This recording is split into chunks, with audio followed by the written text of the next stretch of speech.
Good morning. My name is Tim Beresford and I'm the Acting CEO of the Australian Trade and Investment Commission. Let us begin with an acknowledgement to the traditional custodians on the land on which we are on today, the Ngunnawal people. I'd like us to acknowledge their continuing connection to their lands, their waters and their community, and pay our respects to their elders past, present and emerging. I'd also like to acknowledge all the lands on which we are on through our online and across Australia and acknowledge their continuing connections to their lands, their waters and their communities. I'm delighted to welcome you to the 2020 Annual Investment Statement and Investment Recognition event. It's wonderful to have so many of us here today, both here today in Canberra and indeed online.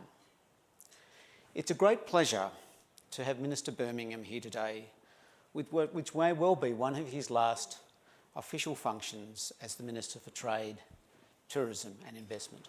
Thank you, Minister.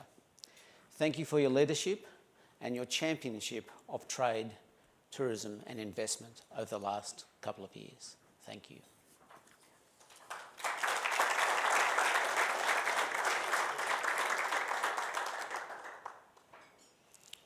Before we get into the real business of the day, I have some brief housekeeping notes. In the extremely unlikely event of there being an emergency, please listen to the instructions broadcast through the hotel speaker system, and if required, leave the room calmly and follow staff's directions. For those in Canberra, the bathrooms are directly opposite the exit for this room, and there are more facilities at the opposite end of the foyer. Please be aware that this event is being filmed and live streamed.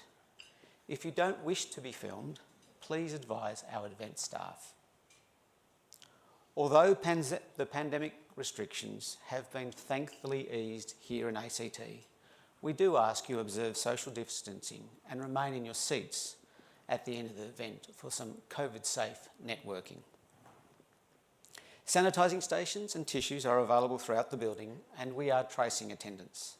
In a moment, I'll invite Frances Adamson, Secretary of the Department of Foreign Affairs and Trade, to make some opening remarks. But for now, let's begin and take a look at a video that shows us why we're all here today.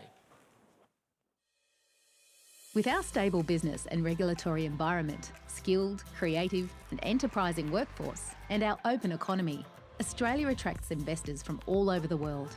Our proactive management of the COVID-19 pandemic, our safe communities, and our high standard of living make us an even more attractive place to invest in these turbulent times. What does foreign investment bring to Australia? Technology and know-how are the bedrocks of the Australian economy, supporting 1 in 10 jobs, supplementing our domestic savings, and bringing us new technology and innovations. As Australia recovers from the shock of COVID-19, foreign investment will help us create new industries and new jobs to drive economic growth and ensure that Australians continue to prosper.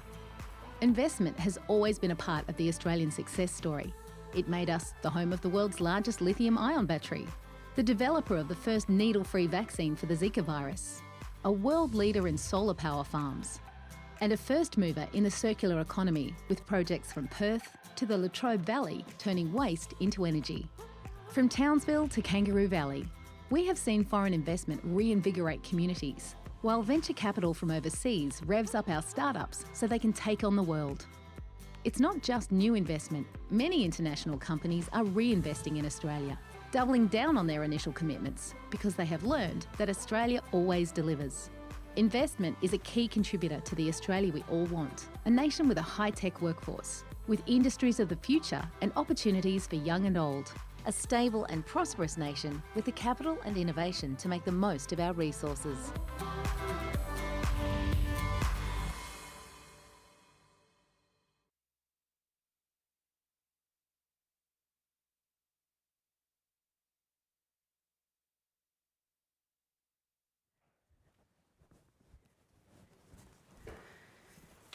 Good morning, everyone, and I'd like just to start by associating myself with Tim's acknowledgement of country, and of course I want to acknowledge members of the Diplomatic Corps, in particular Your Excellencies who are here today.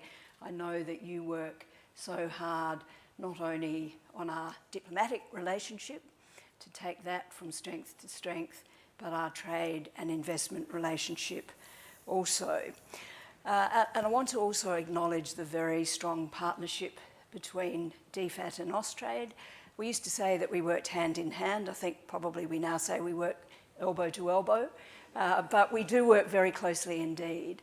And one of the reasons we work so closely is that we've been very fortunate to have in Simon Birmingham a minister who is very driven and drives us, if I might say so, to achieve outcomes.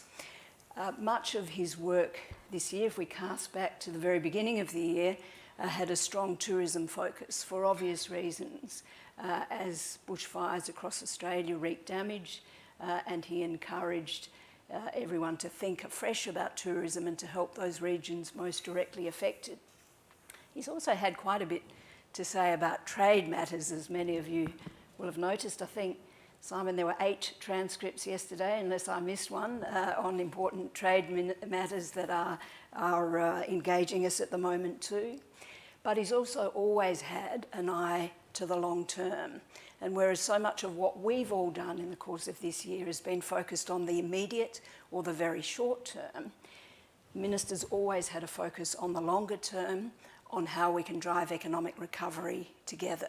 And there, of course, it's the business, members of the business community in the audience and joining in virtually, who've got a very, very significant role to play. I've been invited to set the scene for Minister Birmingham's speech.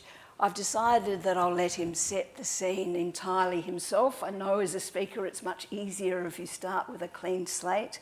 I want him to start with a clean slate, but I also want him to know, and picking up a point that Tim made really, how much my colleagues in the Department of Foreign Affairs and Trade and across the portfolio in Export Finance Australia, in Tourism Australia, ACR and of course Austrade, appreciate the very, very strong contribution that you've made, Minister. You were appointed just over 2 years ago. I think there are many of us who would have loved you to stay for quite a lot longer. In fact, High Commissioner George Brandis, in the thick of Australia-UK FTA negotiations, suggested to me on Monday that he might speak to the Prime Minister and convince him to let you stay in this role until that FTA was concluded. I would have been very happy, but I think being Minister for Finance and Leader of the Government in the Senate, you've had more than enough on your plate.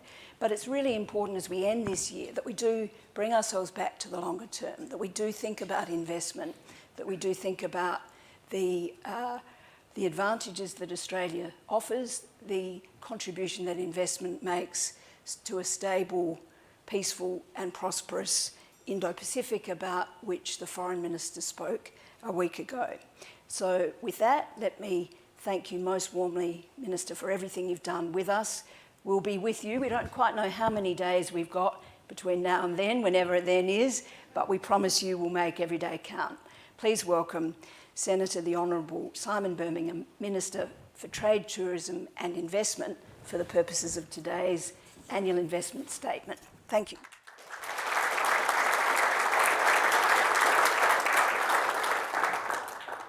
Well, thank you very much, Francis, for those kind words of introduction. I may have driven the department and the agencies during my time in this portfolio. Hopefully not driven you too crazy in that time. Can I thank you for all that you and all of the DFAT team have done. To Tim, thank you for hosting today's event, for chairing today's event, for your leadership during this extraordinary year where we have asked of DFAT, of Austrade, of Export Finance Australia and of Tourism Australia in particular. Very different things, changes in tempo, changes in what we've expected of delivery, whether it is for DFAT, the relentless ongoing task of consular assistance for Australians throughout the world, or for Austrade, the very hands-on practical task of facilitating air freight movement in and out of the country. These are activities that the agencies are there for, but never anticipated doing to the scale and degree of intervention that has been necessitated this year. And on behalf of all members of the government, we are extraordinarily grateful for all that you have done in that regard. Can I welcome the many heads of mission who are here today?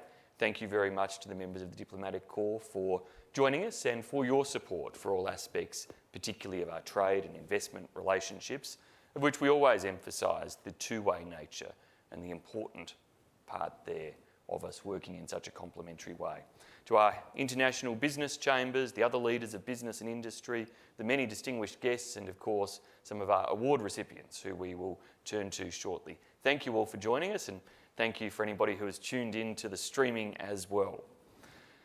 We are all part of the great endeavour of keeping business and markets open. So I very much appreciate you coming today and all that everyone does in that regard, especially in this extraordinary year. As has been reflected upon, perhaps a little too much already, this may be one of my last official engagements as the Minister for Trade, Tourism and Investment. But let me give you all the assurance that ministers may change portfolios, but they accumulate interests. And I can assure you that as the Finance Minister, my interest, of course, spreads across almost the entirety of the government, but that there will be a particular interest that I maintain in the trade, tourism and investment space, and look forward to continuing to work with all in that regard. A little over a year ago, I spoke to an international investor dinner in Sydney. I think some of our European friends who are here today attended that event. And it was an event with a theme not too dissimilar to this one in terms of the focus on the opportunities of investment. I boldly began my remarks with a question: how long can a good run last? I was, of course, speaking at a rather unprecedented time in Australian economic history. At that point, September last year, we were enjoying a rather unbelievable 28 years of consecutive economic growth. It was a record for any major developed economy. Nearly 3 decades without an Australian recession, even through the global financial crisis, the Asian financial crisis, and many other disruptions.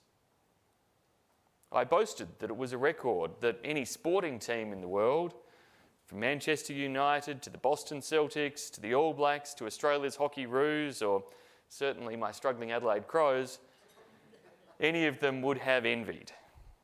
28 years. Well, we got the answer to that question. A little sooner and much more spectacularly than I would have hoped. From September last year, it was of course only 3 months before the first reports began surfacing about a novel coronavirus. And we all know what happened after that. As the virus spread, governments around the world did what they had to do to try and shut it down. And the toll on national economies and the global economy and world trade came hot on the heels of the virus. Unprecedented and devastating economic impacts like nothing the world had seen since the 1930s. Like many economies around the world, our national performance has been dragged down by the twin elements of this crisis, the health and the economic disruptions. But Australia has weathered the crisis, both in a health and economic sense, better than just about all developed nations. In a health sense, the mere fact that we are here, gathered in this room, COVID safe, but also COVID free, able to do so in such close proximity, so freely in the daily moving about our lives, is a testament very much to the successful management here in Australia.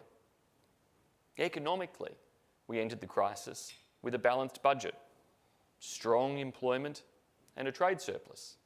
From this base and with an effective response, we experienced a smaller fall in GDP than every other advanced economy over the first half of 2020.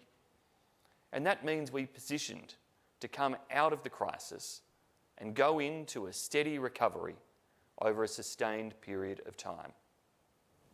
Today I'm here to speak about investment. And the first question we need to address, any investor needs to address, is why Australia? I want to make the point that while the pandemic has affected us, like it has affected all nations, our fundamental economic health remains robust. To continue with the sporting analogy a little, it's still worth backing Team Australia because our run of success wasn't broken by any other player or newly successful team, but rather by an external shock that has affected the growth of every economy on Earth. Our economic success over the preceding 3 decades wasn't just luck. Despite all of the politicking that the media may focus on from time to time, from a long-term perspective, Australia is simply very well governed across our federation. A smart place that develops and implements good policy across different governments on the widest range of issues. Australia has shown that we can succeed when the conditions get tough, get very, very tough, as well as when things are going well. If you look at the measures that matter to people's lives at this point in time, there's something about Australia's performance that should still command global attention. I say this without any disrespect to what other societies have gone through, because we know these have been terribly challenging times all around the world. But as a senior member of our government, and frankly as an Australian citizen, all Australians should be proud of how successful Australia has been in tackling and responding to this pandemic. There is more to our success this year than just our physical geographic location or a controlled coastline. Our measures have been innovative and unprecedented. With hundreds of thousands of people losing their jobs or at risk of doing so, we made the hard and right decisions early. That includes the health and economic side, encompassing all of the various measures the government has had to take to protect Australians and to make our economy more resilient in the face of this shock. Yes, on the health side, Prime Minister Morrison closed our borders. But the government also took the tough decisions to spend very heavily to support Australian businesses and Australians at large through this crisis. But we did so against clearly defined principles from the outset, that such interventions would be temporary, would be targeted, and would be proportionate to the circumstances. In doing so, our focus was on saving the jobs of Australians, but also critically maintaining the business and economic productivity of the nation. We knew from the outset that we could no more afford to see massive job losses than we could see massive business failures, and that in fact the structural impacts of massive business failures would have a far longer lasting impact upon jobs and employment than anything else were we to see that occur. So our economic team, led by the Treasurer and my predecessor as Finance Minister, Matthias Cormann, now a candidate, of course, for the OECD Secretary-General, a point to the HOMs in the room in particular from the OECD nations that I importantly emphasise, leading us through the economic crisis there, together with the rest of the team of government and, of course, with the Prime Minister, designed and brought in the economic support package that would keep businesses and families afloat. Importantly, we had the fiscal firepower that allowed us to introduce measures like JobKeeper and the JobSeeker supplement, as expensive as they were, and to provide support to businesses and to respond further for the recovery in this year's budget by incentivising investment. The challenges, of course, have been immense, but our sound policy structures played a key role in seeing us through. We have the right national settings to support growth and stability on a whole range of fronts.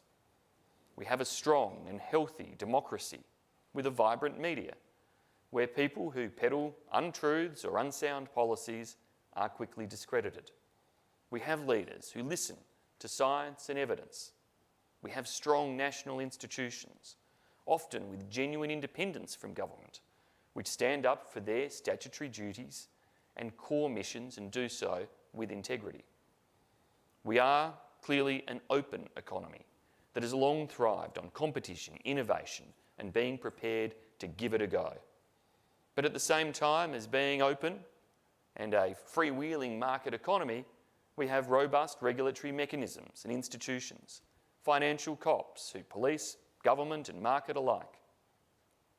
We have leaders across our federation from different political parties and persuasions willing to unite and compromise and to work to deliver a nationally united position on key aspects of our pandemic response. We've called this National Cabinet. I'm being very optimistic about National Cabinet's unity and compromise and ability today because, of course, they're meeting again just up the road.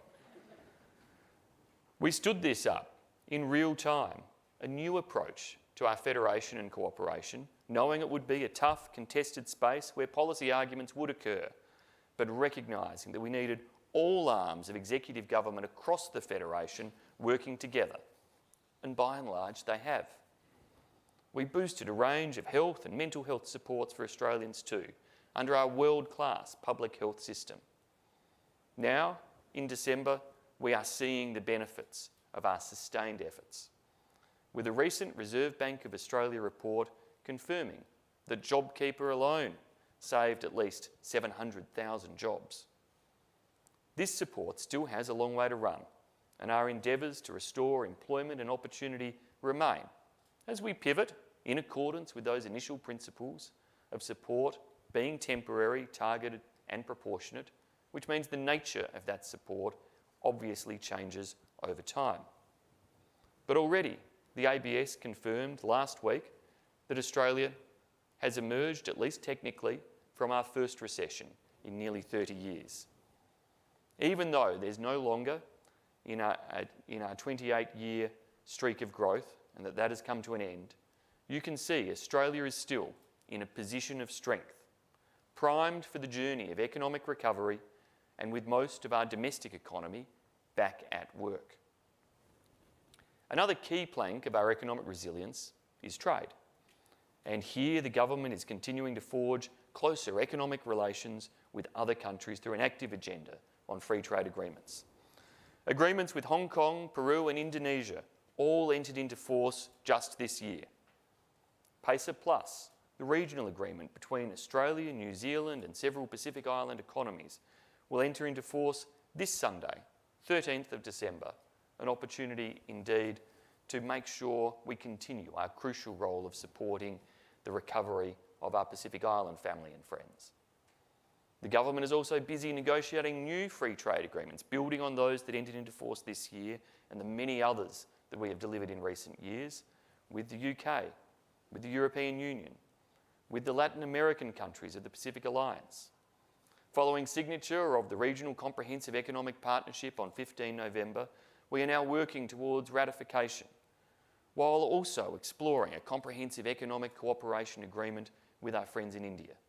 High quality free trade agreements like these help attract investment because they provide more open trade and investment arrangements as well as certainty and transparency for businesses.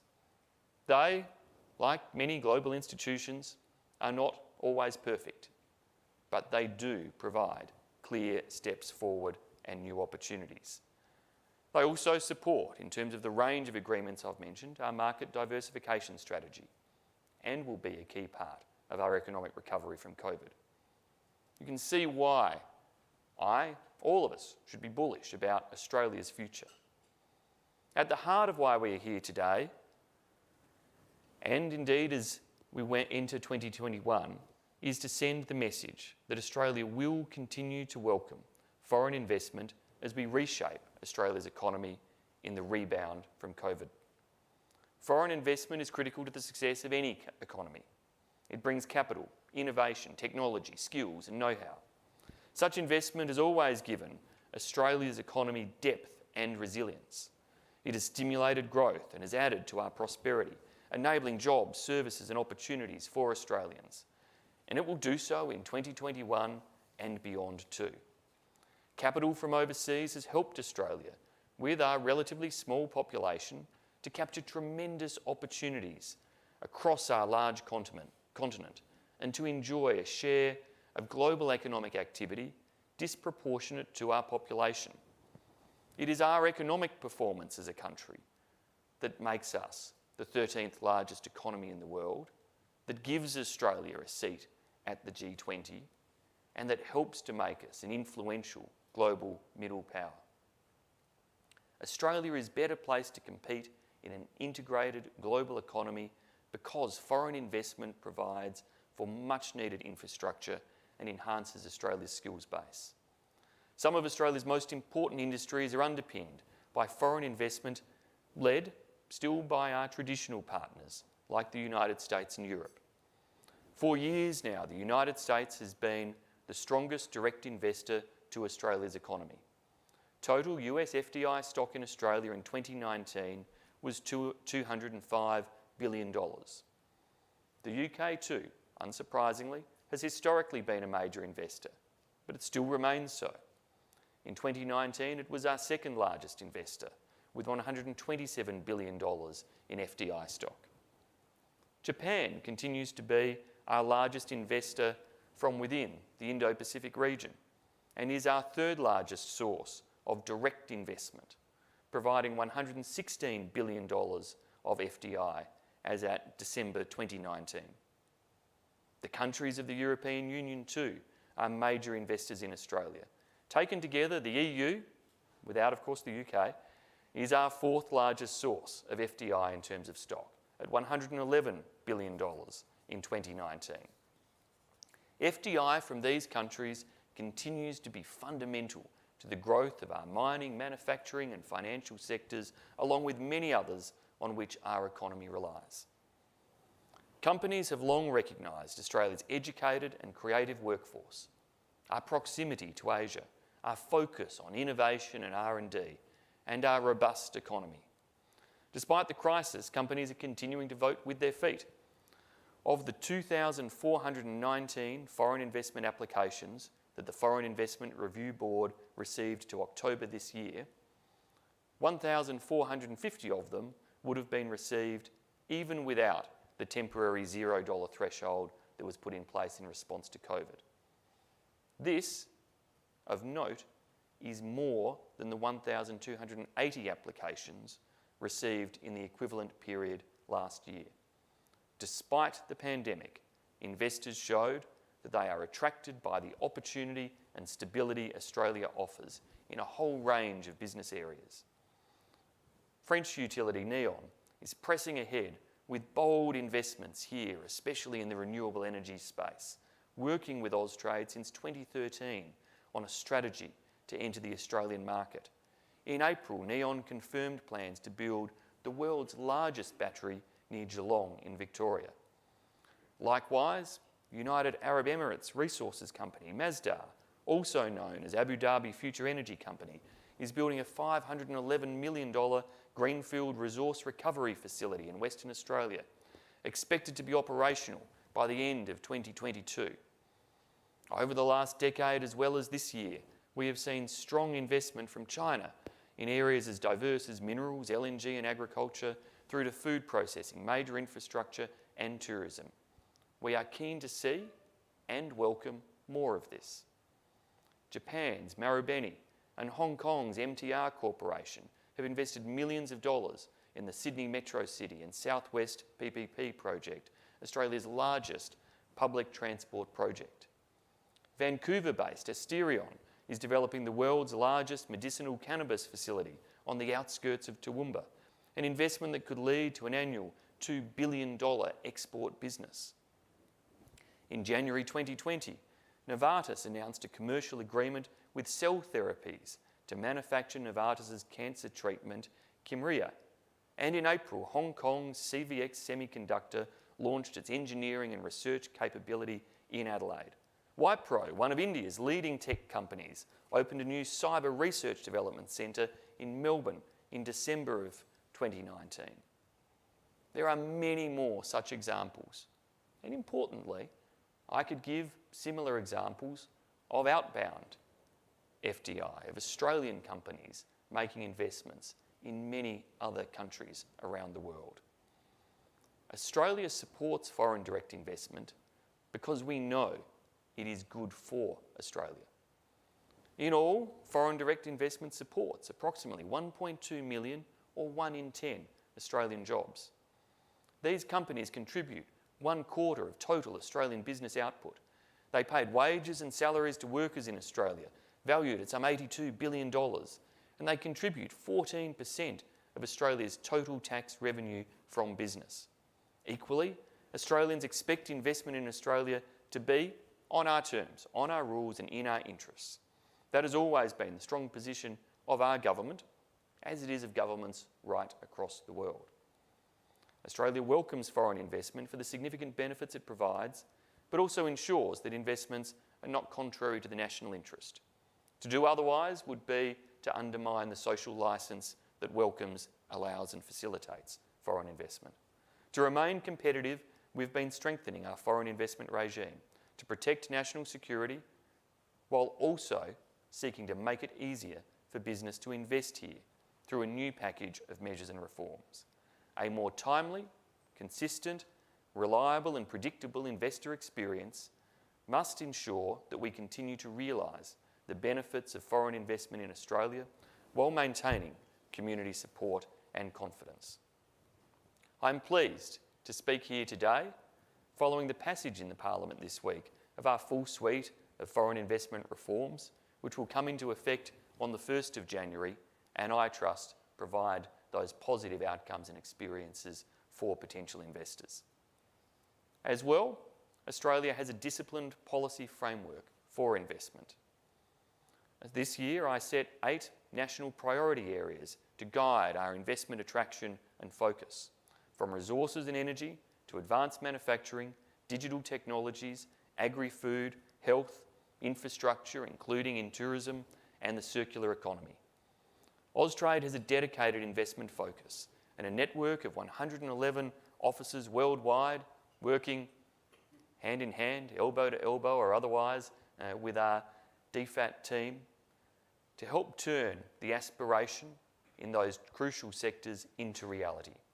Austrade continues to engage with investors around Australia's long-term positive fundamentals, our high per capita income, our sustainable economic growth, our open policy settings, our strong institutions, and of course, our highly skilled and educated workforce and peoples. Despite COVID-19 and the disruption it has caused globally, in the 2020 financial year, Austrade managed to facilitate, in addition to the many trade responsibilities they carried, 117 inward investment projects facilitated with Austrade's cooperation with an investment value of $4.7 billion that creates or retain more than 8,000 jobs. In September, the Prime Minister announced a new global business and talent attraction task force to work alongside Austrade with a task force whose goal is to particularly identify and attract exceptional talent and high-value businesses to Australia. This will be a key part of our national recovery and support the government's own programs for job creation. The Prime Minister has charged Special Envoy Peter Verwer with running the task force across government. And Peter, thank you for being here today. I saw you earlier, I just can't see you now. There you are. Thank you very much. The task force will target apex enterprises and exceptionally talented professionals from business, culture and science, people with entrepreneurial energy and drive to innovate and succeed. Its establishment is a very practical demonstration of our ongoing support and desire for the best possible talent and our willingness to use our visa, migration and other settings to help make sure that we attract it. Friends and colleagues, this pandemic has changed much in the global economy, and its broader impacts across our societies will take years to unfold. But one thing has not changed. As we look to come out of this global downturn, every economy around the world, developed economy and developing economies alike, is going to need major investment. Australia has shown our strengths through this crisis. We are a cohesive, cooperative and well-run country. We are a resilient, skilled and adaptable nation. We are open and ready to welcome productive foreign direct investment. Our business fundamentals are as strong as any economy in the world. And we're ready for 2021. We are already on the comeback of economic recovery. We look forward to the years ahead and we look forward to the partnerships with all of you to ensure they are successful for all of our different stakeholders across all of our different nations. Thank you very much once again for your support and being here today.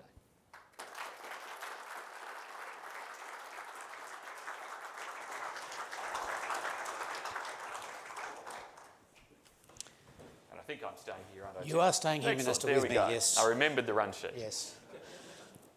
Thank you, Minister Birmingham. I believe we have some time today for some brief Q&A. We've had a couple of pre-registered questions, so if I may just go straight to Yasser El-Sari. So Yasser's from the CEO from the Australian Investment Council. Yasser. Thanks very much, Tim, and thanks, Minister, for your reflections this morning. And at the risk of extending on Francis and Tim's comments earlier, congratulations and thank you for everything that you've done in the trade, tourism and investment portfolio. The Australian Investment Council represents Australia's $60 billion private capital investment industry, and you made some reflections a moment ago about the passage of the foreign investment reforms, the most significant reforms, I think, since the foreign investment framework was introduced some time ago. With Australia's leadership position, Minister, on our rebound out of the pandemic, that the government at a federal, state, territory level, right across the country have helped us to position ourselves where we are today. How do you think the foreign investment reforms that have been introduced in the past day or two now will help Australia accelerate and press home what is, I think now, for us a first mover competitive advantage globally as we emerge out of this pandemic? What do you see as the opportunities for us as we head into 2021? Thanks so much, Yasser, and thank you for kind comments, but particularly for that question. If you like any reforms, the proof, of course, is in the implementation. And so the reforms that we've put in place do have two clear pillars to them. One is in relation to modernising the national security protections that are there, responding to the evolving environment in which we operate, and we see many countries around the world taking those steps to ensure that their foreign investment regimes work in a way that protects their nation's sovereignty, their critical infrastructure, and ensures that, again, that social licence is maintained to be welcoming for foreign investment. The other pillar of the reforms, though, is also to try to achieve a higher degree of efficiency in the way in which the FIRB process operates, greater confidence for investors, and making sure that people can, so far as possible, predict likely outcomes and move with certainty. Crucially, like the existing foreign investment regime, it remains a model that is applied uniformly and evenly to all nations, is non-discriminatory in its approach, and, as I emphasised in my remarks, seeks to ensure that we have a clear message that says, yes, there's a screening process, but we firmly welcome foreign investment. What will be crucial in terms of the reforms is, as I said, the implementation to make sure that investment that is coming through in sectors that are not within the defined areas of sensitivity, from investors that are frequently known for their reliability, have a faster, smoother experience. That at the heart we want to make sure that if you're investing in Australia, having demonstrated your capabilities, well, you should have a high degree of confidence, a very high degree of confidence, that your investment will be facilitated, and that it be facilitated in a fast way. Because you should already have had the high degree of confidence that it will be approved and facilitated, because the overwhelming majority of FIRB approvals from any country are approved. We have continued to clearly give that positive stamp of welcome by giving the green tick. But business says they want the green tick a bit faster at times, and we understand that because that goes to the heart of business being able to make investment decisions with certainty, whether it's in environmental regulation, planning laws, or other approval sectors.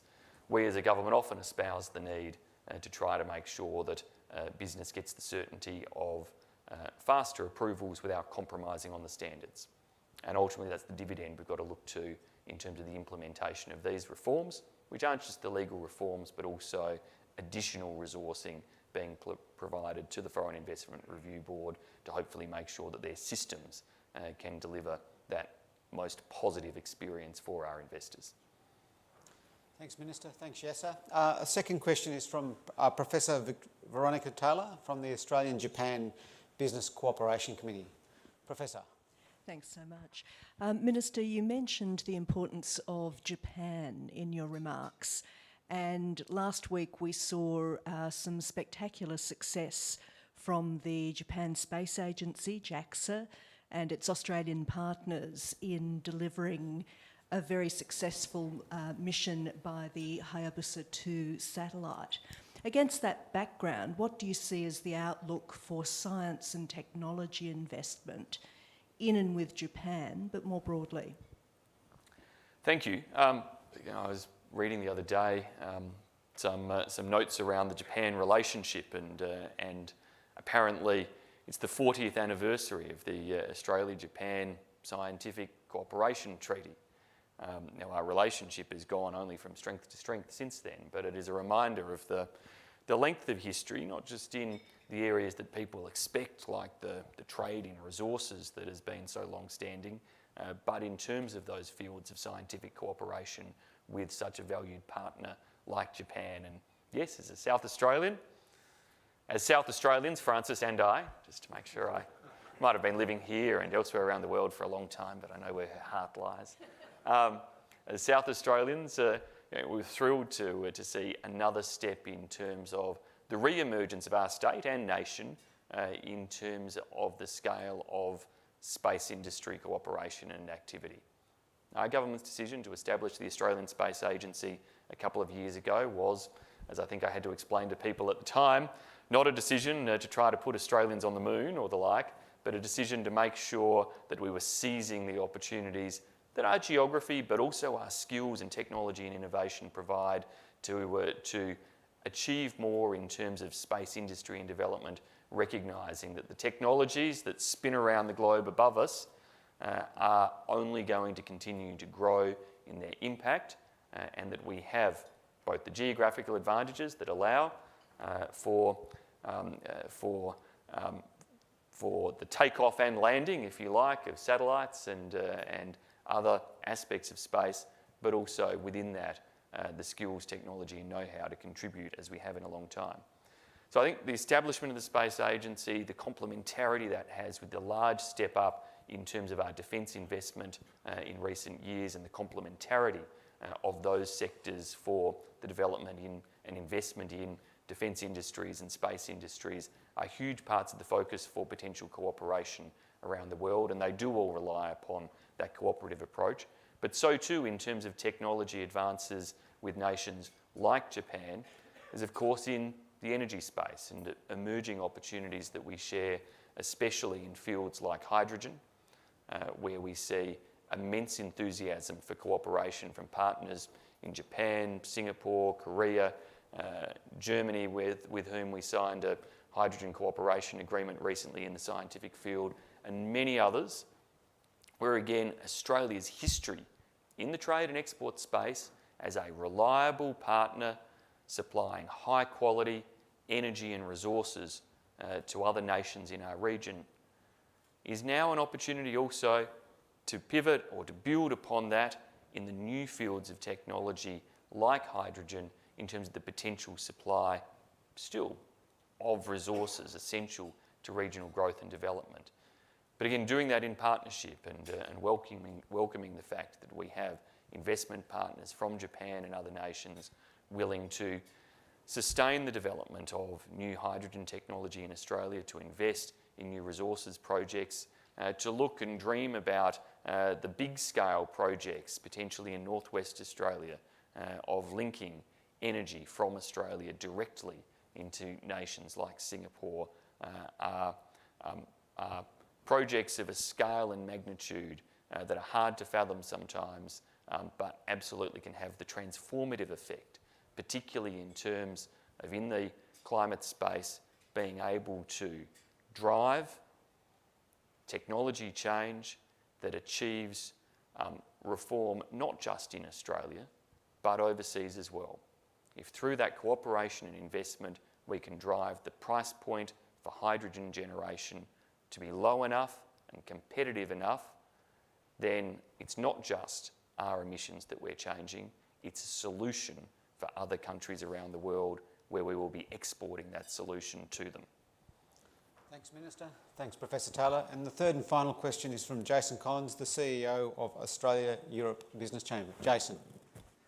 Thank you very much, and Minister, if I can echo other colleagues' remarks to warmly appreciate your ongoing interest in the portfolio and the success that's been achieved, not only in Australia's interest, but of course the very positive role Australia has played in international fora on the WTO and others, working in many cases with European partners. Minister, Australia has achieved a great deal of success in its network of free trade agreements across the region with major trade and investment partners.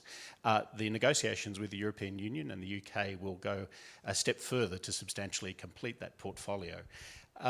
Minister, we know that there are issues around market access, the traditional sort of free trade agreement negotiation areas, but also areas of standards, digital economy, sustainability, so many other areas, and we very much welcome the level of ambition in these two negotiations.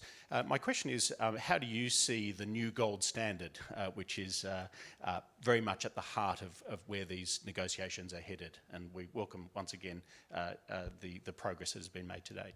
Thanks, Jason. And you're right in terms of reflecting on the fact that trade agreements have grown enormously over the years, not just in terms of the network of them that exists, but the nature of what they seek to cover.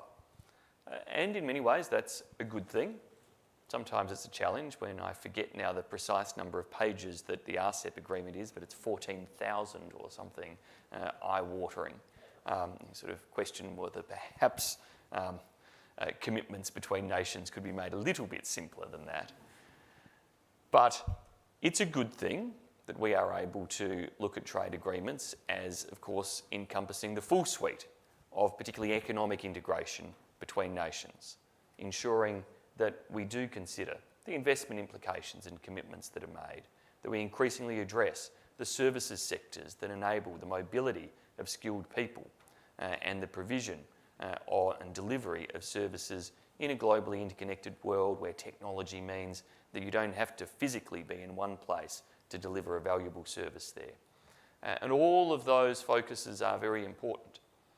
But we also must make sure, and this is a key point when looking at both the UK and European Union, that two things don't occur.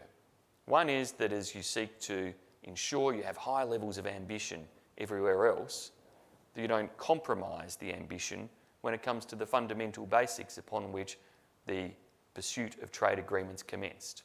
By that, I mean the substantial elimination of tariffs and quotas. A trade agreement, where people wish to make it a gold standard trade agreement, will first and foremost be judged on its trade liberalisation. And so it must truly liberalise trade by opening up and by substantially eliminating tariffs and quotas and the traditional controls, as well as, and in addition to, having high degrees of ambition in services, investment and elsewhere. Trade agreements can, and in the modern era, should ensure that countries, particularly countries and economies of a complementary nature, recognise those complementarities. The UK, the EU, Australia, all share high standards in terms of labour force protection, environmental protection, a range of areas where, as highly developed liberal democracies, we have, of course, put similar standards in place to ensure that we protect our people and ensure our countries enjoy the type of lifestyle and sustainable environment as the world would expect. So it's reasonable to make mutually consistent commitments to one another in those fields. But we shouldn't let the ability to negotiate those trade agreements reach a point where factors get in the way too much of actually achieving the economic commitments to one another, noting the complementarity of all of those other fields of endeavour. Now, I would dearly wish to have concluded both those agreements this year. COVID's been a little problematic. Our negotiating teams have done an incredible job in a challenging environment. Multiple rounds of both agreements, multiple rounds of negotiations for both agreements have been held virtually. But as you all know, from all of your engagements this year in the virtual sphere, the one thing you can't do virtually is have the conversations on the margins, which is usually where you get the best progress on the trickiest issues. And that's been a hard thing for all of the diplomats in this room, for all of the trade negotiators, for ministers and others this year, that there's been an absence of the conversations on the margins that can nudge things along. So good though progress has been made this year, it obviously hasn't quite got us there to completion. 2021 must be the year of completion for these agreements if they are not settled in the next couple of weeks. We must see commitment from both sides to be able to move to that point of completion, but it must be commitment that doesn't eliminate or erode the scale of ambition on the fundamentals, which remains in a trade agreement, liberalising market access between economies. And that is a test that all need to live up to, and a message probably importantly made across both agreements and sets of negotiations. Thanks, Minister. Thanks very much, Jason. So now let's turn to recognising some remarkable investors who've made significant contributions to Australia over many years. As the Minister said, foreign direct investment is inherent in the way Australia's economic growth story has unfolded. And the investors we're about to honour today have brought enormous value to our economy and to our society. In his address, the Minister raised, every economy in the world is going to need productive foreign direct investment to accelerate the recovery from 2020. Australia has shown its strengths over the last 12 months. We're resilient. We're adaptable people with strong and stable government, solid business fundamentals and a welcoming, non-discriminatory policy framework for investment. I'm proud to say the Australian Trade and Investment Commission has played our role in Australia's success in the last financial year, and as the Minister articulated, delivering 117 inward investment outcomes for a project value of $4.7 billion. Australians support investment because they understand it's good for our country.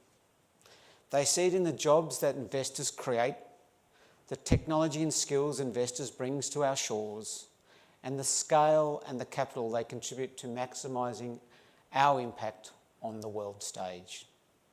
Today, we thank our investors for the enormous and valued contribution they have made to Australian society.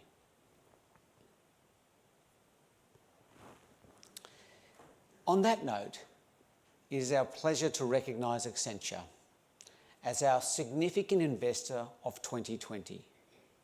In light of its investments in a new technology hub in Adelaide, South Australia. The hub will create 2,000 jobs over the next 5 years. Please welcome to the stage Bob Easton, Chairman of Accenture, Australia, New Zealand, and Melissa Waldron, Accenture's Australia Home Affairs Client Lead. As Bob and Melissa come up to the stage, let's watch a video highlighting their contribution.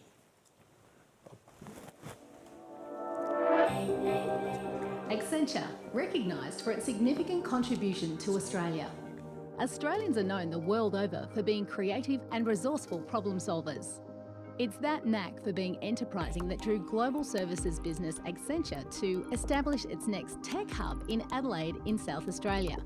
The new hub will create around 2,000 high-tech jobs over 5 years and build Australia's capability in critical areas like national security, cybersecurity and technology. Accenture's investment is expected to deliver up to $1 billion to Australia's economy over 10 years. The Adelaide hub will collaborate with Accenture's hubs across Australia and globally. bringing the best of Accenture's capabilities in advanced technologies, intelligent operations and cybersecurity to Australia.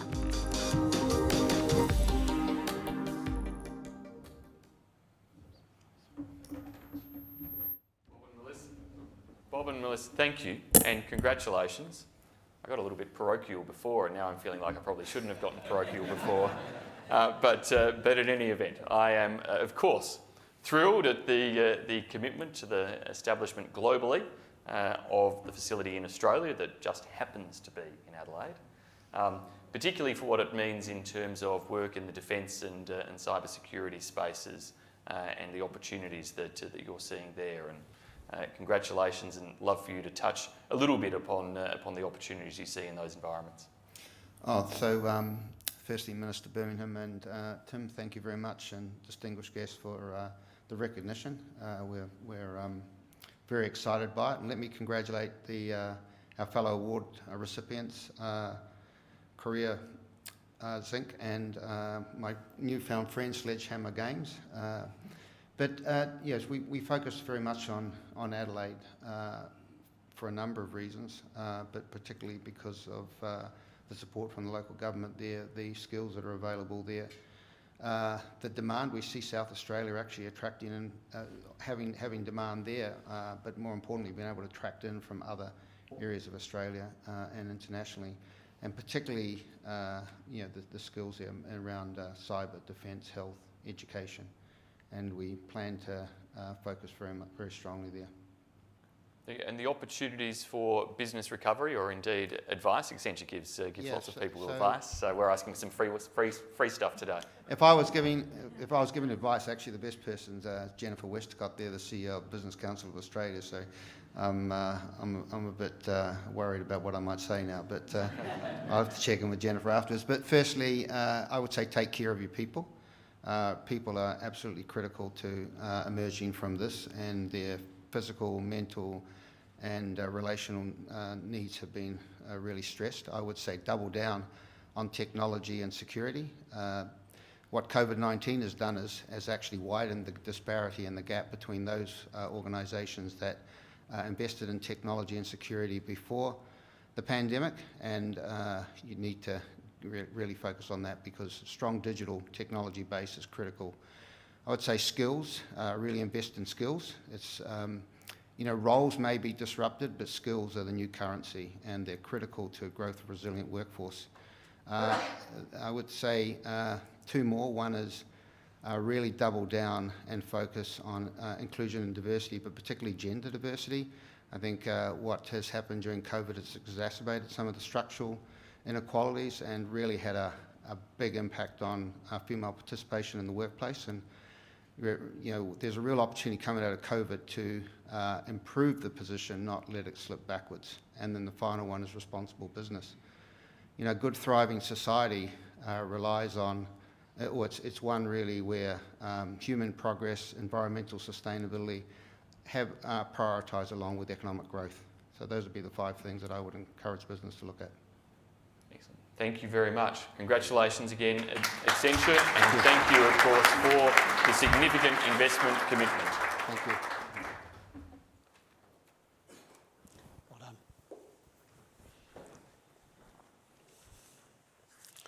So that brings us on to Australia's regional investor for 2020, Korea Zinc.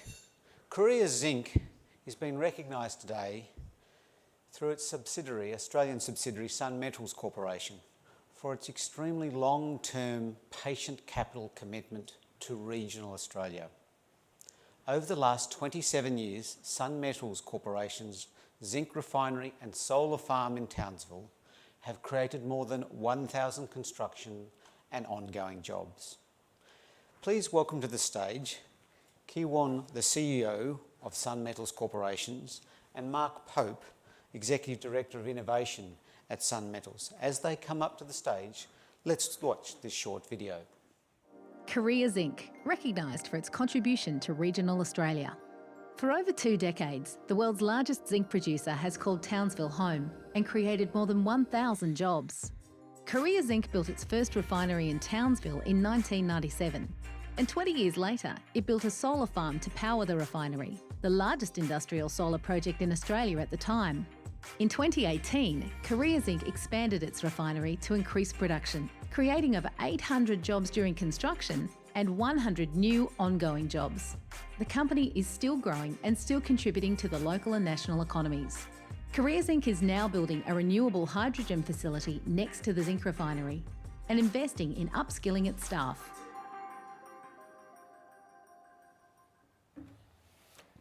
Kiwon, Mark, congratulations. Thank you very much for your ongoing investment and new fields of investment, particularly in Townsville.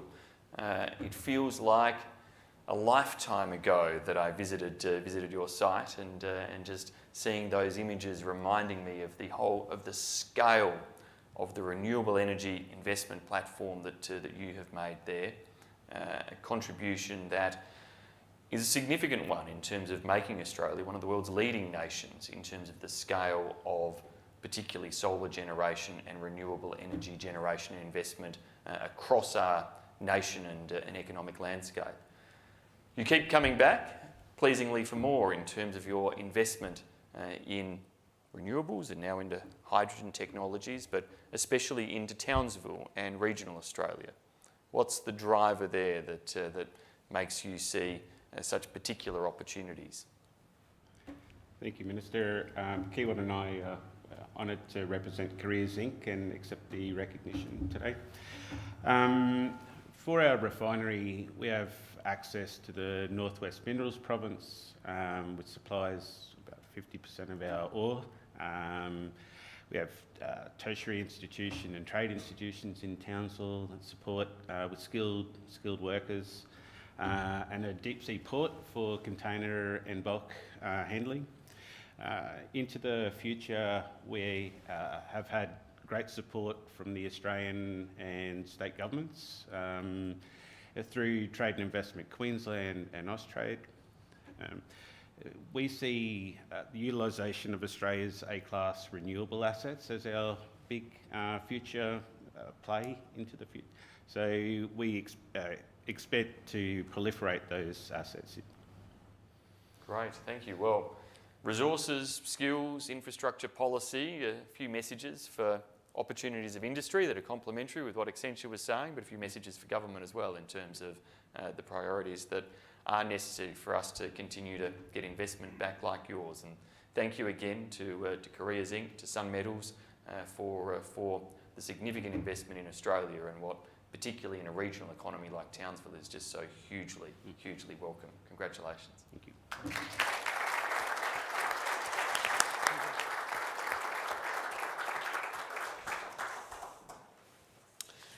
Thank you, and this now brings us on to the R&D investor for 2020.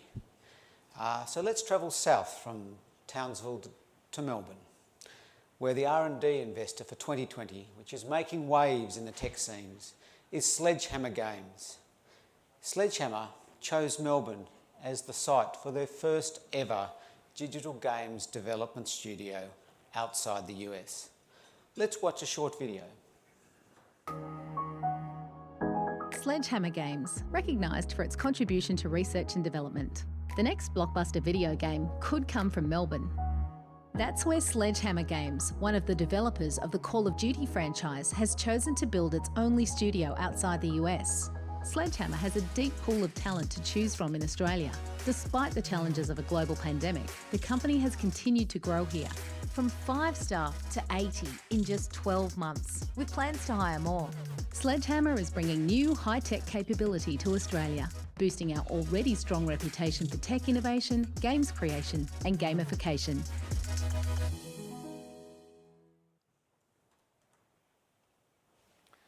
So we have a couple of representatives from Sledgehammer here today in Michelle and Mike, who we should at least have stand up and acknowledged, I think. Michael, Michelle.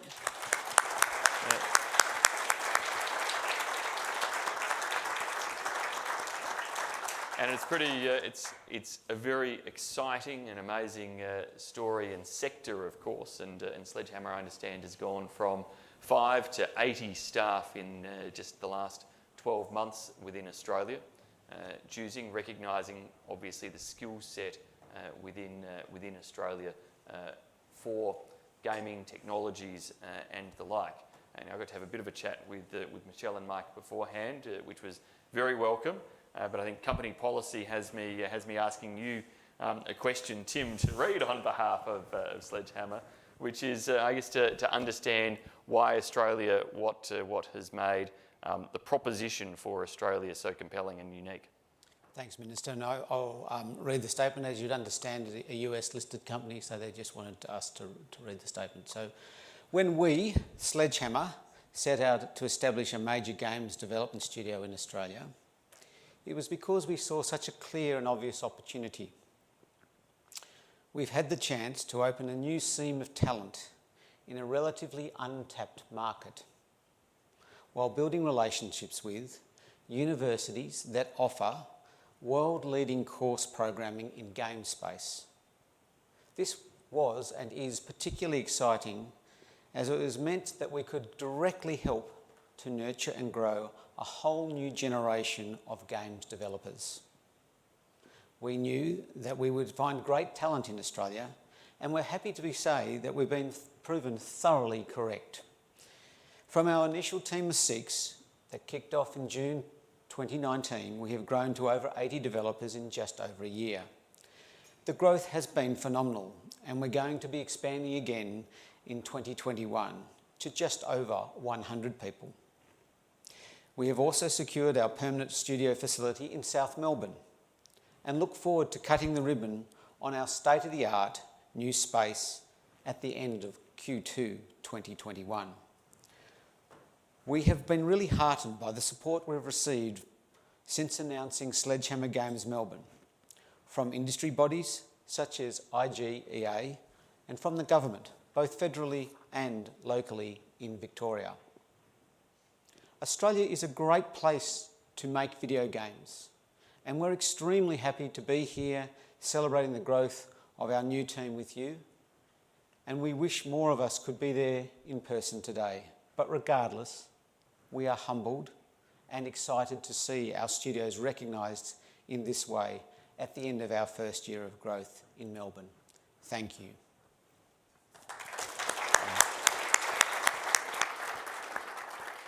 And our congrats and thanks to Sledgehammer again for seeing the opportunity in Australia, and to Michelle and Mike, thank you both. You're actually Canberra residents working for Sledgehammer's Melbourne office, and of course global positioning. But it shows that, of course, especially unsurprisingly in a tech sector like that, that the Melbourne presence, which is significant, is also spawning a range of job opportunities elsewhere around Australia, and we're grateful to have you guys along today. Well, this brings us to the close. Look, to start with, thank you, Minister Birmingham, to Francis's words, to the words of the room today. Thank you for your leadership, and thank you for your stewardship of trade, tourism and investment over the last years. Please join with me in thanking the Minister. Thank you. Thanks, everyone.